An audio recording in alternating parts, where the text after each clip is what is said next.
Bismillahirrahmanirrahim. Alhamdulillah, wassalatu wassalamu ala Rasulillah Nabiyina Muhammad wa ala alihi wa sahbihi ajma'in wa ba'd. Kita masih lagi bersama ni kita Muniyatul Musalli. Cita-cita ataupun harapan orang semaya ni dia nak supaya dia sempurna, menghadap dia Allah Subhanahu wa taala dengan betul dan dia mendapat keridaan Allah Subhanahu wa taala. Pada majlis kita lepas kita sudah baca dah jaruh semaya. Tak mari mana dulu. Dan pada malam sambungnya kita pada malam ini dan ketahui olehmu. Ketahui oleh mung siapa? Kita semualah pembaca dan pendengar ni. Bahawasanya umpama sembahyang itu diumpamakan satu tulis seorang. Satu ni untuk benda. Kalau bahasa Malaysia moden, bahasa lama tak apalah satu. Beri ke wahid pula tu lah. Jadi satu ni bahasa Melayu dulu ni dia panggil seorang. Seorang raja memperbuat akan suatu balai. Jadi raja buat satu balai, buat dewan besar dan memperbuat ia akan jamuan. Buat dewan lepas tu buat jamuan yang besar pula. Dan mensediakan padanya akan berbagai-bagai jenis makanan dan berbagai-bagai minuman dengan berbagai-bagai warna, dengan berbagai-bagai lazatnya. Bermacam-macam jenis warna, rasa sedap lazat pun banyak. Dan pada tiap-tiap warnanya itu baginya manfaat. Hak warna merah rasa lagu lain. Hak warna koko rasa lagu lain dan dia punya khasiat ada berlaku. Jadi umpama dia ni sedap dah. Pasal itulah kita buat makanan tu nak suruh ada zat, ada lazat, ada rasa, ada bau, ada warna. Maka itulah bandingnya semaya. Kata tuan saya kita itulah bandingnya kepada semaya yang kita duduk ramai sehari dua ni, itulah bandingnya dia. Kemudian, maka menyeru akan segala hambanya, akan segala rakyat jelata raja tadi, merasakan makanan tersebut. Panggil semua mari makan, makanan aku sedang. Demikianlah umpamanya sembahyang itu disuruh oleh Allah Subhanahu wa taala mengerjakan dia supaya mengambil lazat hambanya yang kamil. Amanah yang kamil, yang sempurna. Hambanya yang sempurna, yang kamil daripada berbagai-bagai pemberian dan kurniaan Allah Subhanahu wa taala. Supaya syukurlah hamba itu akan kurnia Tuhannya. Jadi hamba ni bila dia rasa lazat kemanisan bermunajat, maka dia syukur kepada Allah Subhanahu wa taala. Maka af'al. Apa dia af'al? Tulis itu perbuatan ataupun amalan-amalan semaya. Mana af'al ni, amalan semaya berbentuk perbuatan. Berdirinya, rukuk, sujud, i'tidal, tasyahud, duduk tasyahud, itu dipanggil af'al. Perbuatan dalam semaya.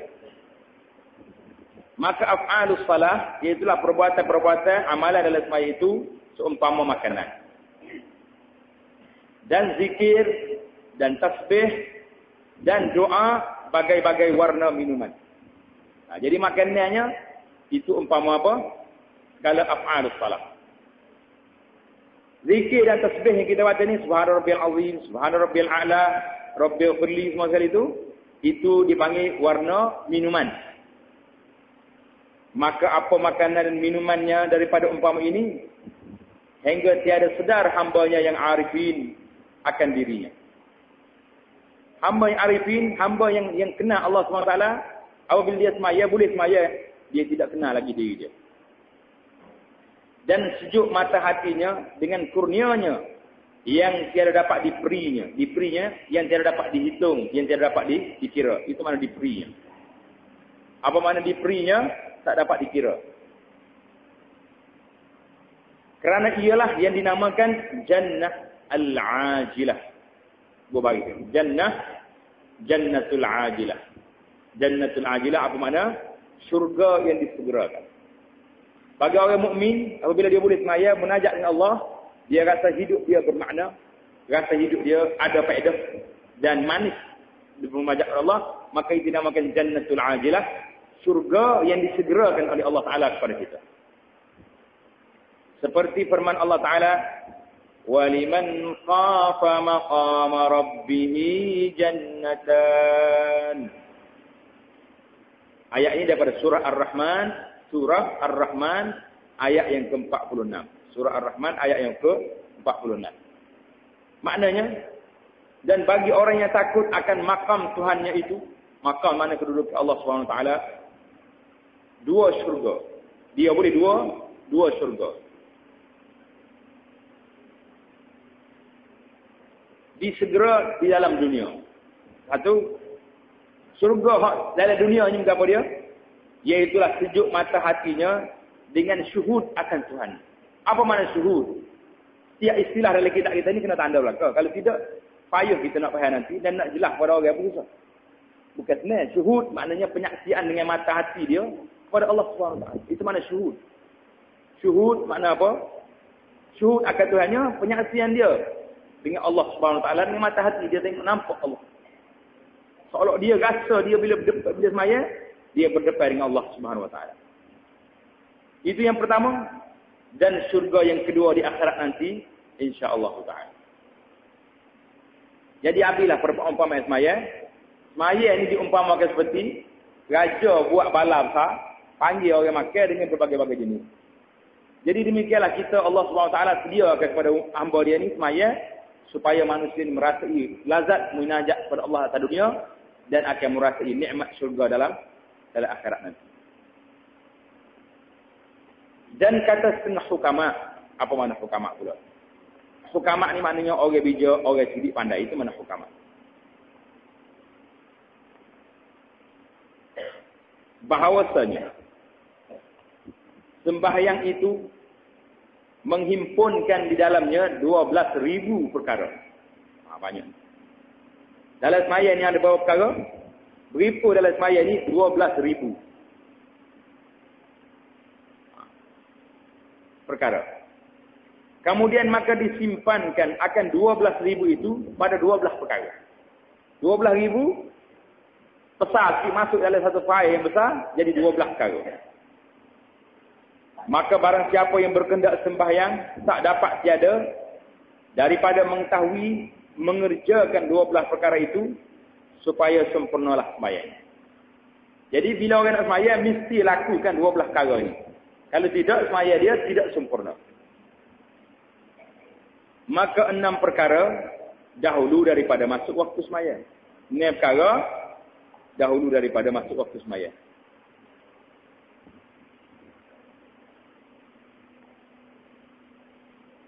Dan 6 perkara kemudian daripadanya. Lepas kita masuk 6 perkara lagi masuk. Lepas masuk dalam semaya itu. Apa dia yang sebelum masuk pada semaya itu? Ini perkara yang pertama, ilmu. Apa makna ilmu? Ilmu ni maknanya kita kena ngaji dulu semaya tu. Kalau pergi semaya, pakai tak tahu apa-apa, jadi masalah. Persoalan sekarang ni masalah ilmu lah yang jadi berat. Manusia di saat akhir ni, dia tak tanya dulu nak buat benda-benda. Dia pakai buat dulu, lepas tu baru tanya ustaz, tanya ahli-ahli agama. Macam mana benda hamba buat? Kalau salah, dia nak boleh juga cari ustaz nak suruh betul dia buat. Ini jadi masalah. Nak memperbetulkan dia, carilah ustaz. Kalau jumpa ustaz makan upah kat jalan. Tak apalah kita cari ejah ke mana pun. Ejah ke mana lah puan. Ini masalah agama. Tidak ada main ejah. Kalau benda tu halal, benda haram, tak lari je. Inilah apa yang berlaku, apa yang terjadi. Banyak ramai orang kita sekarang ini, banyak soalan-soalan yang dikemukakan.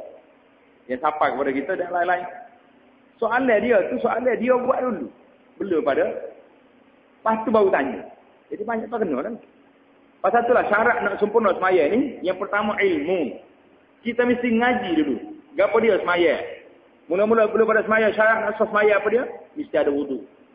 Belajar tu cara wudu. Lagu mana wudu Rasulullah sallallahu alaihi wasallam. InsyaAllah bila habis kitab ni kita akan ulang balik. Cara-cara salat wudu yang diajar oleh Nabi kita Muhammad sallallahu alaihi wasallam. Tak daripada hadisnya. Mula daripada dia mulia semaya lagu mana cara duduknya. Ada dah lagi tak kita ni. Semua ringkas. Dia panggil praktis. Cara praktis kita akan buat lepas insya-Allah taala. Kita harap boleh habis lagi tak ni 10 bulan Ramadan ni. Sempat juga. Kerana sabda Nabi sallallahu alaihi wasallam, amal yang sedikit yang di dalam pengetahuan itu terlebih baik daripada amal yang banyak dalam jahil. Jadi kita beramal sikit. Memanglah ahli-ahli ulama kita berdoa kita beramal sikit tapi lebih baik daripada kita beramal dari beramal banyak dengan kita tak tahu. Tak tahu betul ke tidak. Dalam keadaan jahil. Jadi kalau kita beramal sikit tapi kita tahu ni memang Nabi buat lebih baik. Ingat ada cerita kita sebut dalam kita baca Al-Ma'thurat waktu pagi. Salah satu ceritanya iaitulah Juwairiyah, isteri Rasulullah sallallahu alaihi wasallam. Dia duduk sebeh zikir atas tikas jadah dia tu lepas payah subuh. Tiba-tiba Nabi lalu kat tepi dia, Nabi kata, Nabi tu keluar daripada rumah dia selesai kerja dia. Dia balik kaya tengah hari dah, curah dah, tanam tinggi molek matahari, tengok isteri dia Juwairiyah radhiyallahu taala anha masih lagi duduk di tempat tu. Duduk atas tempat dia zikir tadi. Nabi kata, mulut sini kau jak aku tubik tadi sepakelit ni. Dia kata, ya oleh Rasulullah duduk zikir. Kata Nabi sallallahu alaihi wasallam, aku kata 3 kalimah, 4 kalimah. Subhanallah bihamdi. Ada khalqi wa ridha nafsi wa zinata arshi wa midar kalimat. 4 kalimah ni. Aku ayat 4 kalimah ni lebih baik daripada hak mulut zikir daripada aku tubik tadi sepakelit tu. Pasal inilah yang diajar oleh Nabi sallallahu alaihi wasallam 4 kali. Pasal itulah kata di sini amal yang sedikit dalam ilmu pengetahuan ikut apa yang diajar oleh Rasulullah sallallahu alaihi wasallam tu lebih baik daripada beramal banyak tapi jahil tak tahu mari mana sumpah. Itulah dia. Nabi wayak pada Juwairiyah, aku kata 4 kalimah ni lebih baik daripada hak mu duduk pagi tu sini. Itulah kelebihannya kita beramal dengan apa yang diajar oleh Nabi kita Muhammad sallallahu alaihi wasallam. Jadi yang pertama sekali mesti kita belajar ilmu dulu, ngaji dulu. Nak semaya kena ngaji. Nak puasa, belajar cara puasa. Zakat sama juga. Kalau nak pergi haji, lagilah kena ngaji. Kena kursus haji. Sebabnya haji kita tak haji dibuat. Tiba-tiba jumpa benda hak baru. Al-Imam Abu Hanifah rahimahullah ta'ala. Dia kata aku pergi Mekah. Dia ni imam mujtahid. Ulama besar mujtahid. Aku pergi Mekah dia tu. Tak pada-pada ngaji dengan Tok Guru Mekah. Pada ngaji dengan Tok Cukup ya. Cukup kepala orang. Demo ni kau bisa pada aku. Mula-mula aku duduk. Tak ada kiblat. Kata juga Tuan Syekh. Duduklah arah kiblat lah moleknya. Aku pun pusing. So aku ilmu dia. Pasal aku pecah pi aku nak suruh apa ni? Holo kepala dia nak suruh gunting rambut. Dia kata apa holo lek kiri. Nabi kan gunting alik kanan dia cukup alik kanan dulu. Dia kata dua. Abu Hanifah kata rahimahullah, di Mekah ni kata sebab tak biasa pergi. Pada ngaji ni tu kan gunting situ dia boleh hajar. Jadi ilmu ni dengan memarasah dia tu dengan anyak lagi dia kata aku ni pada pergi ngaji dengan dia ni imam mujtahid, imam Hanafi. Tapi dia tak aku pergi Mekah ngaji ni tu kan gunting. Ini dia nak ayatnya. Ilmu dalam kita beribadat kena ngaji. Jadi segera kita belajar jangan kecil dulu. Ayah kita ajar maya jangan kecil dulu. Pakai orang mohon tu pasal ni. Tak tahu tu dak. Oh tu dia tak panggil kau sira. Tanya orang tak ada dada dia tak ada bawa pusat. Orang semaya rokok molek-molek dia rokok macam kau. Apa ni bau juga nak bekah. Tahu bau juga bekah. Tak rokok molek tu sama belakang duduk. Beok. Lekok ni pasal dia mudah nak bekal lalu baru aku nak naik sekali. Jadi macam-macam cara tak kena dengan apa yang diajar oleh Nabi kita Muhammad sallallahu alaihi wasallam. Yang keduanya wudu. Ini hak sebelum daripada sembahyang. Kerana sabda Nabi sallallahu alaihi wasallam tiada sembahyang itu melainkan dengan tahur. Hadis ini hadis Ali radhiyallahu taala anhu. Hadisnya sahih diriwayat oleh Imam Abu Daud.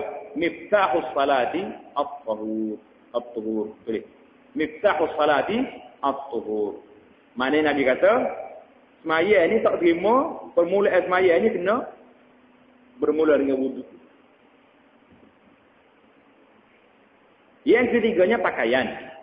Pakaian mesti bersih, mesti tutup aurat. Kerana firman Allah Taala, "Khuzu zinatakum 'inda kulli masjid." Surah apa ni?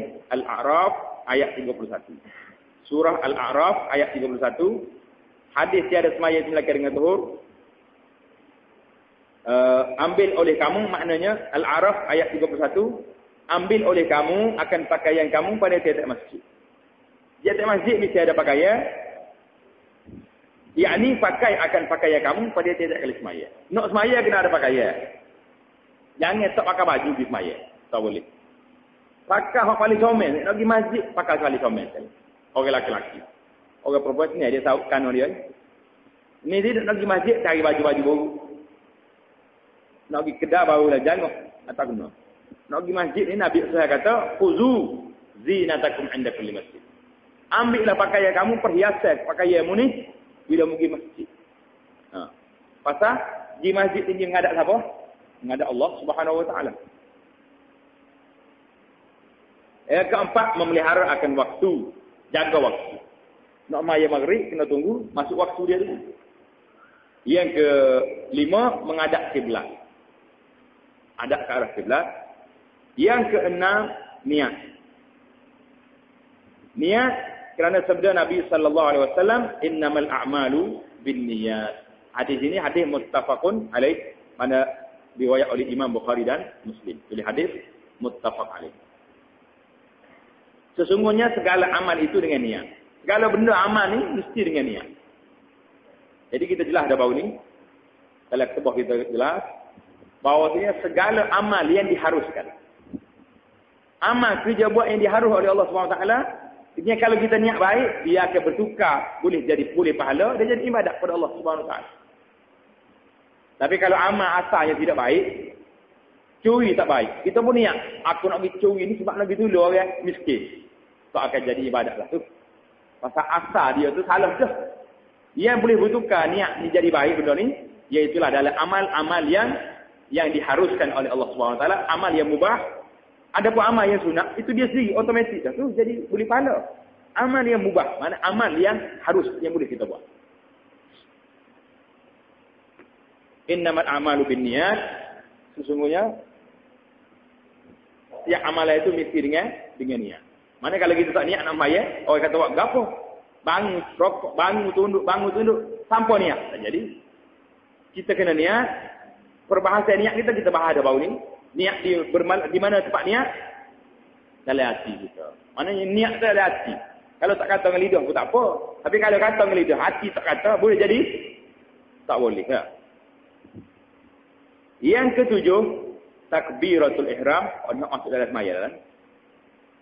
Tadi luar lagi. Yang ketujuh, takbiratul ihram. Kerana sabda Nabi sallallahu alaihi wasallam, tahrimuha takbir wa tahliluha at-taslim. Apa dia makna dia? Tak ada makna. Tidak ada makna. Tambah makna arti dia. Tahrimuha takbir. Permulaan masuk semaya tu dipanggil tahrimuha tu. Iaitulah takbir. Allahu Akbar. Dipanggil takbir untuk ihram. Wa tahliluha at-taslim, dan buka balik ikatan kita dengan semaya itu apa dia? Taslim dengan salam. Tahrimuha at-takbir wa tahliluha at-taslim.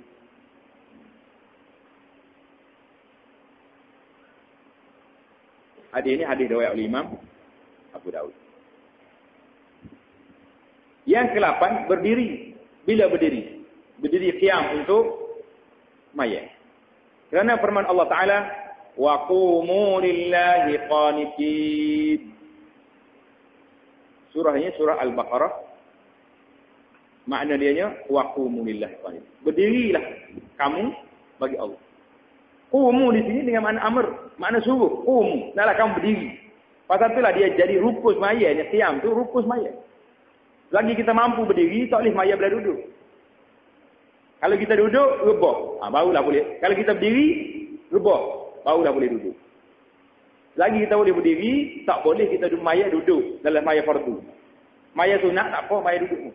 Maya sunat, boleh kita mula dengan duduk. Cekak kau, tak cekak kau, demam kau tegak, boleh kita semaya sambil duduk. Tapi pahala dianya boleh banyak mana? 1/2. Setengah daripada pahala berdiri. Sebab berdiri ni kerja, bangun. Saja. Duduk ni, orang panggil relax sikit. Sama-sama duduk cokoh atas kursi pula. Lagi rehat dah. Yang kesembilan, membaca Al-Quran. Membaca Quran. Bila baca Quran? Mana baca Quran? Fatihah tu lah. Pasal Nabi SAW ayat dan hadis, la salata liman lam yaqra' bi Fatihatil kitab.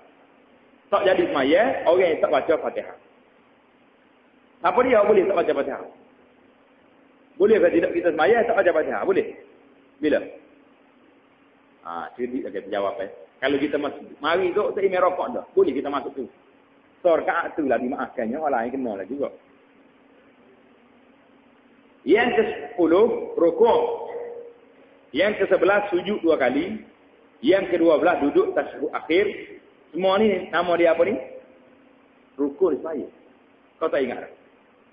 Rukun. Hal depan tadi tu dia panggil syarat.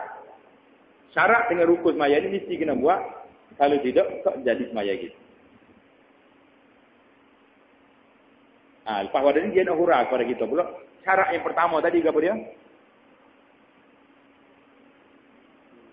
Ilmu. Apa makna ilmu? Adapun ilmu itu atas 3 wajah. Ilmu, maksud ilmu tadi ada 3 wajah. Yang pertama, bahawa diketahui fardu daripada sunatnya. Kita tahu kita nak maya ini fardu ke sunat. Kerana bahawasanya sembahyang itu tiada sah, melainkan diketahui akan kaifiatnya. Apa makna kaifiat? Cara-cara semaya. Itu makna kaifiat. Keduanya, diketahui barang yang ada pada wujudnya daripada fardu dan sunat. Wuduk itu kena tahu juga mana fardu mana sunat. Basuh tangan, komo-komo, masuk air dalam hidung, baca bismillah, basuh muka, hak mana fardu mana sunat, kena tahu. Jangan tukar. Maka ini itu syarat pula sah wuduknya. Syarat sah wuduknya. Ketiga, mengetahui akan tipu daya syaitan supaya dapat ia menjauhkan dia. Jadi ilmunya kita kena tahu tipu daya syaitan pula tahu. Syaitan ni dia pandai. Satu jenis makhluk yang profesional dalam bidang dia. Syaitan. Kalau orang jahil di atas ni, ketua besar dia, ketua eksekutif di atas, syaitan, orang jahil juga. Kalau pasal jenis main, jenis tak semaya, di atas tak semaya. Kalau jenis repit, di atas repit, syaitan ni macam jenis dia. Kalau orang semaya, orang ni bahaya. Di atas tu lebah juga syaitan. Syaitan pada lebah juga. Dia mari kecek dengan kita. Kita duduk semaya, Allahu Akbar, kita ayat. Jauh ni. Orang belah rumah pun tak pergi balas tak. Kita berang, tengah semaya, mari kata ria dalam hati. Betul, aku lah orang itu kapun ni. Orang lain tak boleh belakang. Sudahlah, punahlah semaya kita. Punah ke tak punah? Punah, sebab mari ria. Syaitan ni ayatnya, dia memang sejenis makhluk yang profesional dalam bidang dia. Bidang apa? Bidang menipu orang. Pasal itulah manusia, orang pandai menipu orang ni, dia panggil demo ni, spesies demo ni, serupa dengan syaitan. Tapi syaitan manusia dia panggil. Minal jinnati wan nas. 2 jenis jin. Syaitan ada 2 jenis. Satu jenis manusia, satu lagi jenis jin. Jangan kita ni kena beringat daripada menjadi syaitan manusia. Syaitan manusia ni kalau kita royak kau orang tu buat benda tak baik, syaitan dah lah tu. Tak nanti kau tanduk. Dia berkata syaitan ada tanduk. Gaji beli kau. Gaji tengok syaitan tanduk syaitan. Tak boleh dah. Kata. Baik. Agak lah tu mana. Kepala pun juga bunyi. Baik. Ilmu tu 3 wajah. Sekarang ni kita nak hurah pula. Maka adapun kesempurnaan wuduk itu. Hendaklah dikerjanya 3 perkara. Nak sempurna wuduk ni 3 perkara pula kena buat. Apa pula? Yang pertama. Engkau sucikan hati daripada khianat. Allah ni berat. Nak suci anggota daripada kotor mudah. Tak pada dengan sabun kita basuh dengan klorok. Boleh ke basuh dengan klorok? Kelopah habis boleh.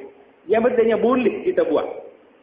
Tapi nak suci hati daripada khianat, ini bukan satu manusia satu kerja yang senang. Memerlukan kepada mujahadah, memerlukan kepada usaha yang teramat sungguh-sungguh. dan hasad dan bughd. Apa makna bughdun? Kubari molek. Bughdun. Apa makna bughd? Marah. Bersih hati kita daripada kena kau daripada hasad deki kau daripada marah kau. Itu mana bughd. Jumpa kena payah-payah di istilah. Yang keduanya, engkau sucikan badan engkau daripada dosa. Suci tubuh badan kita daripada segala dosa. Bertaubat kepada Allah SWT dulu. Yang ketiga, sempurnakan basuh pada anggota wuduk dengan sempurna. Dengan tiada berlebih-lebihan. 3 benda nak buat. Suci dulu hati daripada kanat, hasad dan marah. Kemudian suci semua anggota kita daripada segala dosa. Yang ketiga, baru lagi basuh dengan air. Suci daripada segala kotoran, daripada daki, daripada karak-karak tubuh kita. Barulah dia panggil sempurnanya wudu. Kalau kita boleh laksana dalam kitab kita ni, naik taraf wali lah kita insya-Allah. Tak ada. Min awliya'illah salihin. Naklah ni, pasal tu dia panggil Munyatul Musalli. Nama kitab dia Munyatul Al-Musalli. Mana cita-cita orang semaya. Orang semaya ni nak gapo? Kalau tak semaya tu ikut dia lah. Tu dia tak semaya tu. Dia tak kenal Tuhan petai lagi. Kerja dia nak makan. Nak makan, nak bini, lepas tu nak main. Tapi kita orang semaya ni kena ada cita-cita, biar ada harapan, biar ada matlamat kita. Adapun pakaian itu, dia akan syarah habis malam ni. Tak daripada awal lagi, wuduk sampai ke habis anggota kita. Adapun pakaian itu, maka sempurnanya itu dengan 3 perkara. Yang pertama, bahawa ada ia halal. Pakaian kita nak mayan, biarlah pakaian itu halal. Jangan dicuri. Oh, dia takut nak payah, tak ada baju. Curi orang saya. Boleh awak? Tak boleh. Mesti pakai pakaian yang halal, yang kita beli dengan duit yang kita kerja, duit yang kita boleh daripada hasil yang halal, sumber yang halal. Yang kedua, suci daripada najis yang tiada dimaafkan. Gapo dia najis yang tiada dimaafkan?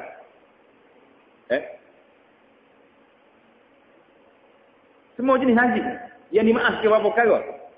Baru ni kita bicara dah. Najis yang dimaafkan tulis tepi surat tepi kitab kita tu. Lihat muka surat 6.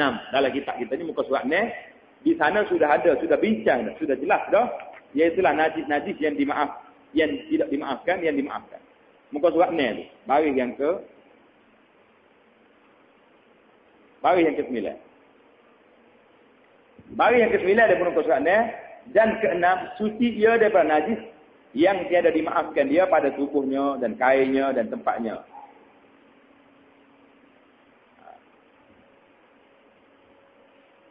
Dan dimaafkan, tempat yang dimaafkan itu bawah 3 baris bawah tu, dan dimaafkan, kita jelas dah bahawa ini najis yang dimaafkan. Bahawa perkara di antaranya tanah yang kita jalan kena hujan, dimaafkan juga benda-benda najis-najis sedikit, darah nyamuk, darah jatuh semua atas kita, lalak duduk atas najis, kemudian mayang ingat atas pakaian kita. Itu dia semua dia panggil benda-benda yang dimaafkan. Ada dalam muka surat 6. Tak payah hurah balik dah. Yang ketiganya, bahawa ada ia muwafaqah dengan sunnah. Tak. Penjelasannya panjang. Syaratnya pakaian kita ni mesti muwafaqah dengan sunnah. Maksudnya mesti tutup aurat. Orang laki-laki cara pakaian laki-laki. Dia perempuan ada pakaian perempuan. Kalau orang perempuan pakaian serupa laki-laki, tak boleh. Pasal Nabi royak dah, Allah Ta'ala laknat orang yang perempuan serupa laki-laki. Dia laki-laki serupa orang perempuan, itu dia laknat oleh Allah SWT. Satu lagi, tak boleh juga pakaian kita ni, kita pakai niat nak tiru orang kafir, tak boleh. Sebab dia kata, man tashabbaha biqaumin fahuwa minhum. Siapa dia meniru perbuatan orang kafir, dia itu termasuk di kalangan pengikut orang kafir. Tidak jadi kafir, tapi PA berangan serupa orang kafir. Jadi kalau kita pakai orang kafir, kita jangan niat nak tiru dia lah.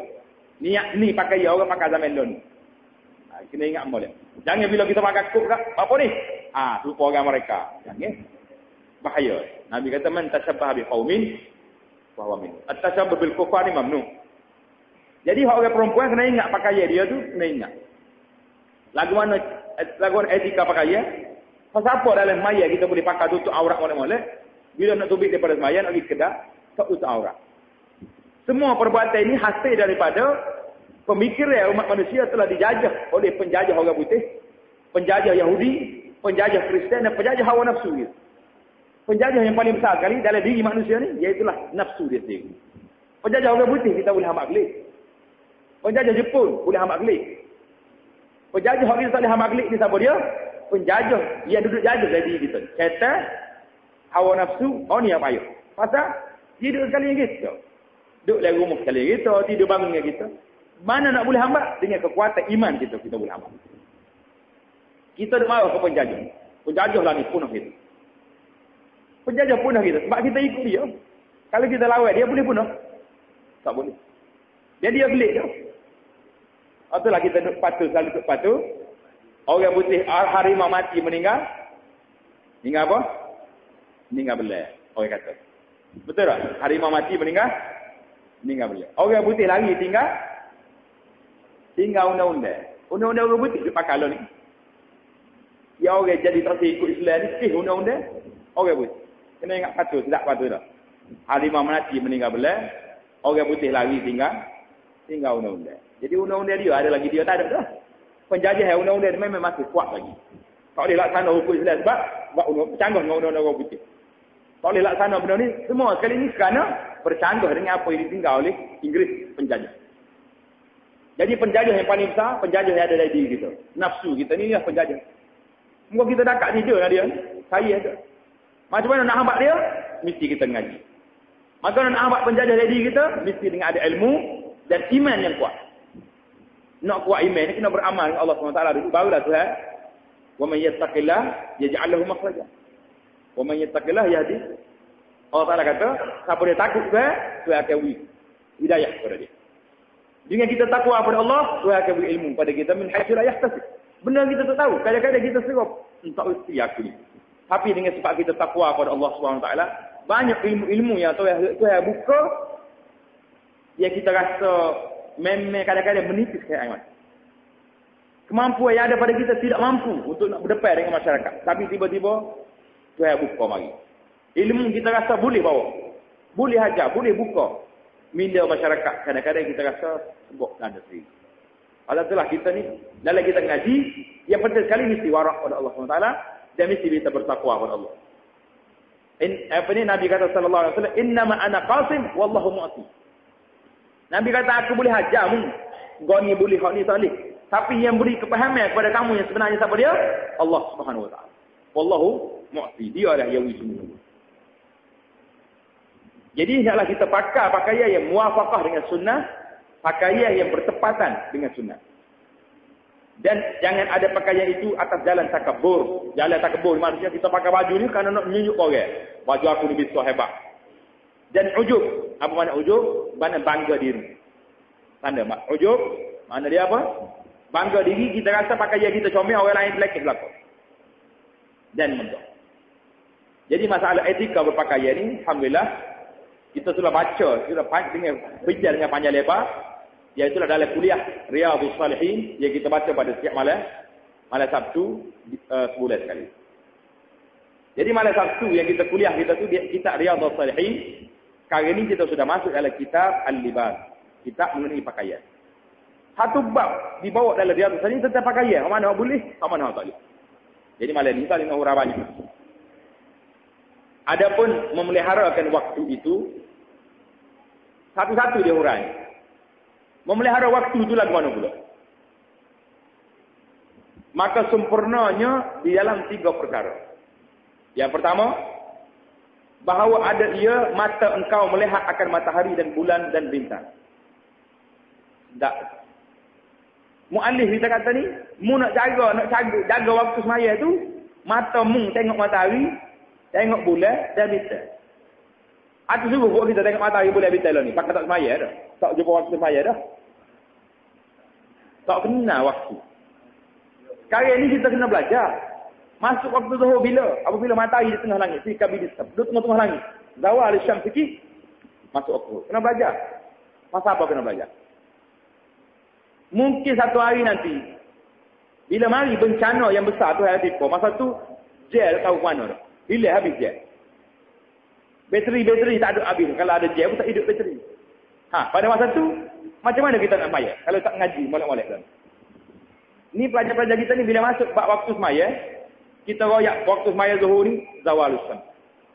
Bila mari waktu subuh, bila terbitnya fajar tadi. Kita kena mengaji betul-betul, menghayati apa dia maksud zawal. Apa dia maksud bayar manusia tu 2 kali ganda. Kita kena tatbik. InsyaAllah kita akan tatbik. Duduk saja tengah matahari ni kita buat. Waktu anak belajar dulu di sini, Allah irham tuan guru kita ni, rahimahullah taala rahmatan wasi'ah. Dia bawa kita tubik daripada kelas duduk tengah panas matahari. Ni awal dia kata nak koyak kamu, cara-cara nak tengok matahari. Bila masuk masa ni, bayar dari sini, ni masuk waktu asar. Bila dari sini, ini zuhur. Pasal dia kata suatu masa boleh jadi, je tak ada. Je tak boleh pakar. Ataupun kita masuk dalam hutan sesat. Je meninggal, tak ada. Nak buat apa? Tak semaya? Haram. Nak semaya, tak boleh tengok waktu. Jadi masalah. Jadi kita kena belajar untuk suatu masa, kita akan memerlukan kepada huraya-huraya penjelasan yang asli. Pasal tu bila masuk dalam bab peperangan, dalam bab jihad, Nabi suruh kita belajar benda ar-rimayah, belajar mana naik kuda. Memang kata awak gapo lagi nak mana naik kuda awak gapo, dia orang berdeh. Berdeh tak apa lagi. Bila berlaku perangan esok, minyak tak ada, kereta kebal tak boleh jalan. Kamu tu boleh naik? Tak boleh. Berdeh hidup lagi, tak ada peluru. Balik semula ke pedai je masa tu je balik.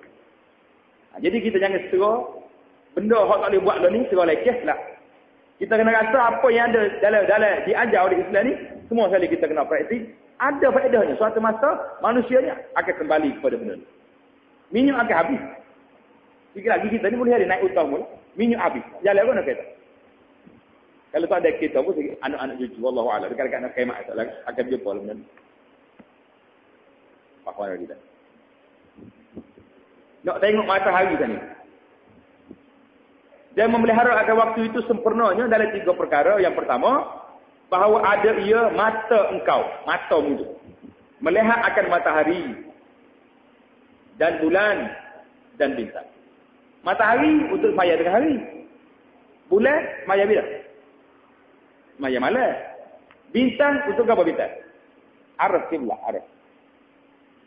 Pasti boleh tengok bintang araf. Boleh tak?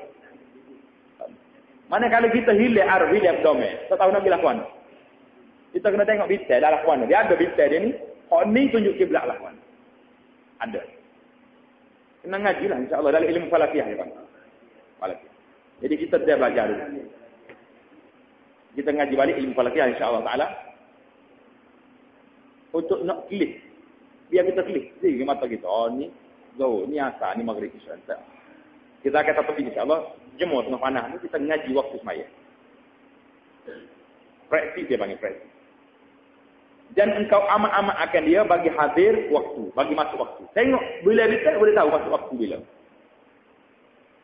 Dan keduanya, telingamu itu mendengar kepada bang. Maksudnya masalah ni. Yang kedua, nak jaga waktu ni, telingamu itu nak dengar orang beringat. Allahu Akbar, Allahu Akbar. Masuk dah. Selesai masalah tak? Kamu tak pergi ya. Kita lain pula tu. Oh tu dia panggil telinga dengar tuli.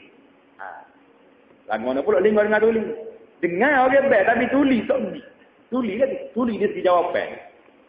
Ada dia panggil telinga dengar tuli. Kau tak ada? Ramal ada. Buat terdengar. Dan ketiganya, hati kamu memikirkan janjinya bagi waktu. Hatimu ni kena ingat. Aku ni nak zuhur. Kalau nak tidur, jangan tidur lah masa tu. Sebab tidur kat zuhur ni bang asar. Tak main tu.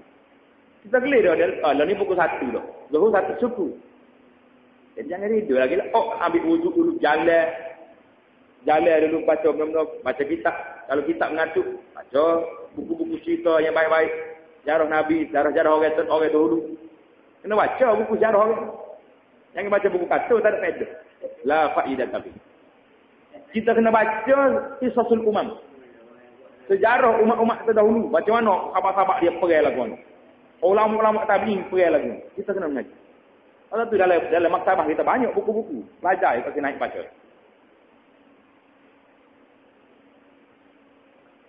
Jadi 3 perkara nak jaga waktu. Dan adapun menghadap kiblat. Lagu mana pula nak tahu kita menghadap kiblat lagu mana? Kesempurnaannya di dalam 3 perkara. Menghadap kiblat ni sempurnanya dalam 3 perkara. Yang pertama, bahawa engkau hadap kiblat dengan dadamu. Hadap kiblat tubuh kita ni menghadap ke arah kiblat. Itu yang pertama. Dan keduanya, bahawa engkau hadap kepada Allah dengan hati kamu. Kalau tubuh menghadap kiblat, hati duduk lain, sempurna bayar. Tak sempurna, ingat lain. Dan ketiganya, bahawa engkau khusyuk tahu dah. Dan tawaduk, mana tawaduk? Mengundah diri. Dan tazallul. Apa dia tazallul? Menghinakan diri kepada Allah SWT dengan anggota kamu. Mana kita berada duduk arah kiblat tu, yang pertama sekali tubuh kita berada kiblat. Yang kedua, hati kita ni ingat berada dengan Allah SWT. Yang ketiga, kita lah rendah dirinya dengan khusyuknya, dengan tawaduknya, dengan tazallul, dengan anggota kita. Bahawasanya aku ni letak muka. Mana ada manusia boleh letak muka dia tempat dia pijak kaki. Kalau tidak kerana Allah Subhanahu Wa Taala.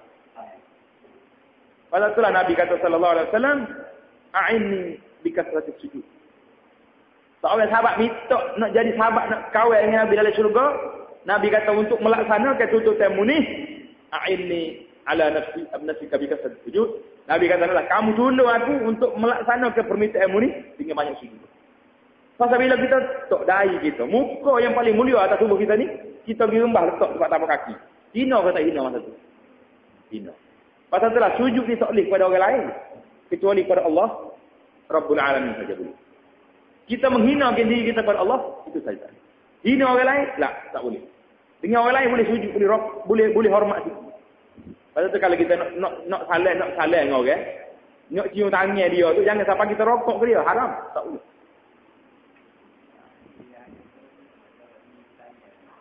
Cium tangan ni bolehnya kepada orang-orang yang kita hormat macam mak ayah. Itu pun anak kita cium tangan. Jangan sampai rokok ke dia. Jangan sampai sujud. Tak kena akak ke tangan. Banyaklah perbincangan kita cium tangan ni, kita bincang satu bab khusus insya-Allah taala. Hamba tulis dalam kitab satu makalah tentang hukum cium tangan. Yang pertama. Yang kedua, sujud atau rokok. Dengan sebab nak cium tangan. Imam Nawawi kata, jangan terpengaruh dengan ramai orang buat benda ni. Sebab benda tu tidak baik. Jadi, orang Melayu kita cium tangan, tak apalah. Tidak Melayu saja Arab. Pasal tu orang Arabnya, orang Arab. Kalau nak cium ulama dia, tak cium tangan. Tak beri, tarik lalu. Kalau nak cium juga, nak hormat dia, kena cium dahi dia. Cium kepala dia. Pasal kucuk, tidak rokok. Kita akak kepala kita. Kita sini masa macam ni, cium tangan habis.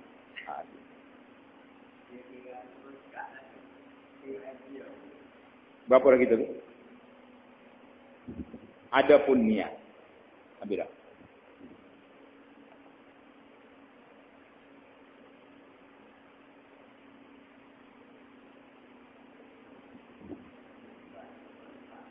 Niat ni masuk dalam bab yang kena tu niat tu dah. Jadi insya-Allah taala kita sambung lagi dalam jalsah kita yang qadimah insya-Allah. Subhanakallahumma bihamdik asyhadu an la ilaha illa anta astaghfiruka wa atubu ilaik. Subhanakallahumma wa bihamdik asyhadu an la ilaha illa